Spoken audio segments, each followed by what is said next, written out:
মাজতে বেমাৰত পৰা আয়ুমা কাকতিয়ে সদ্য ঘোষিত উচ্চতৰ মাধ্যমিক শিক্ষান্ত পৰীক্ষাৰ ফলাফলত চাৰিং অঞ্চললৈ গৌৰৱ কঢ়িয়াই আনিবলৈ সক্ষম হয়। দুৰ্লভ চন্দ্ৰ গগৈ জকাইচুক উচ্চতৰ মাধ্যমিক বিদ্যালয়ত অধ্যয়ন কৰা ছাত্ৰীগৰাকীয়ে পৰীক্ষা কেন্দ্ৰটোৰ ভিতৰতে সৰ্বোচ্চ নম্বৰ পাবলৈ সক্ষম হয়। ধনীৰাম গগৈ মধ্য ইংৰাজী বিদ্যালয়ৰ শিক্ষক উৎপল কাকতিৰ কন্যাৰ এই সফলতাত শুভাকাংক্ষী ৰাইজে সন্তুষ্টি প্ৰকাশ কৰিছে। নমস্কাৰ, মই আয়ুমা কাকতি 2023-24 বৰ্ষৰ উচ্চতৰ মাধ্যমিক চূড়ান্ত বৰ্ষৰ পৰীক্ষাত এবাৰ মই 92.4% লৈ 5খন বিষয়ৰ লেটাৰ সহ টাৰ্মাৰ্ক লৈ উত্তীৰ্ণ হৈছোঁ। আৰু মই ইংলিছ, আছামিজ আৰু এডুকেশ্যন, হিষ্ট্ৰী, পলিটিকেল চায়েন্সৰ লেটাৰ পাবলৈ সক্ষম হৈছোঁ। তুমি কোন বিদ্যালয়ৰ পৰা পৰীক্ষাত অৱতীৰ্ণ হৈছা? মই দুৰ্লভ চন্দ্ৰ গগৈ জকাইচুক উচ্চতৰ মাধ্যমিক বিদ্যালয়ৰ পৰা উত্তীৰ্ণ হৈছোঁ। তুমি সফলতাৰ আঁৰত কেলে দিব বিচাৰিবা?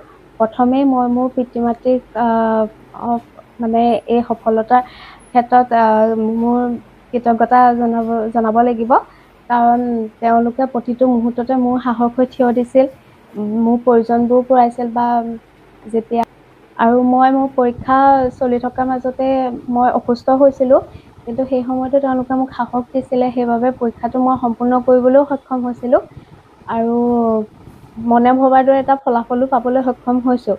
আৰু মোৰ ভাগৰ সফলতা আৰু অন্য ব্যক্তি হওক, মোৰ শিক্ষাগুৰুসকল তেওঁলোকেও যথেষ্ট মোক সাহস দিছিল, প্ৰতিটো মুহূৰ্ততে তেওঁলোক মোৰ সাৰথি হৈছিল আৰু তেওঁলোকৰ কথাবিলাকে যেতিয়া মই আজৰি সময়ত কিবা অন্য কামত ব্যস্ত হৈ থাকোঁ বা শুই থাকিলেও তেওঁলোকৰ কথাবিলাকে মোক সদায় মানে সোঁৱৰাই দিছিল যে পঢ়িবৰ সময় হ'ল।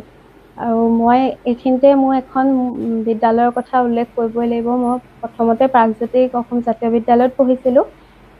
তাৰ পৰা মই চাৰিং মজলীয়া বিদ্যালয়ত শিক্ষা গ্ৰহণ কৰিছিলোঁ আৰু ধনীৰাম গগৈ মধ্য ইংৰাজী বিদ্যালয়তো শিক্ষা গ্ৰহণ কৰিছিলোঁ। আৰু এইটো কথা মই উল্লেখ কৰিম যে ধনীৰাম গগৈ মধ্য ইংৰাজী বিদ্যালয়খনেই মোৰ জীৱনৰ গতি সলনি কৰি দিছিল। উচ্চ মাধ্যমিক বিদ্যালয়ৰ পৰা হাইস্কুল শিক্ষান্ত পৰীক্ষা 95% লৈ উত্তীৰ্ণ হৈছিলোঁ। নমস্কাৰ, মই এটা কথাই ক'ম যে আমাৰ চৰকাৰী বিদ্যালয়ৰ শিক্ষা বহুত অভিভাৱকে মানে আমাৰ অৱজ্ঞা কৰি চলে, পঢ়াবলৈও বেয়া পায়। শিক্ষকসকলেও দেখোঁ নিজৰ সন্তান নি প্ৰাইভেট বিদ্যালয়ত নামভৰ্তি কৰে, কিন্তু মই নিজৰ ক্ষেত্ৰত দেখা পাইছোঁ আমাৰ ছোৱালী চৰকাৰী স্কুলত একদম ক শ্ৰেণী পৰাই পঢ়ুৱাইছিলোঁ আৰু এতিয়া তাৰ ফলাফল পাবলৈ মই সক্ষম হৈছোঁ। আৰু এইটো ক্ষেত্ৰত মই প্ৰতিখন বিদ্যালয়লৈ মোৰ শ্ৰদ্ধা নিবেদন কৰিছোঁ আৰু তেখেতসকলে এইধৰণে যদি উৎসাহিত হয়, আজি আয়ুমা কাকতি মোৰ কন্যা, তেওঁৰ দৰে যদি প্ৰতিজন অভিভাৱক সচেতন হয়, চৰকাৰী মাধ্যমত নামভৰ্তি কৰে, তেতিয়া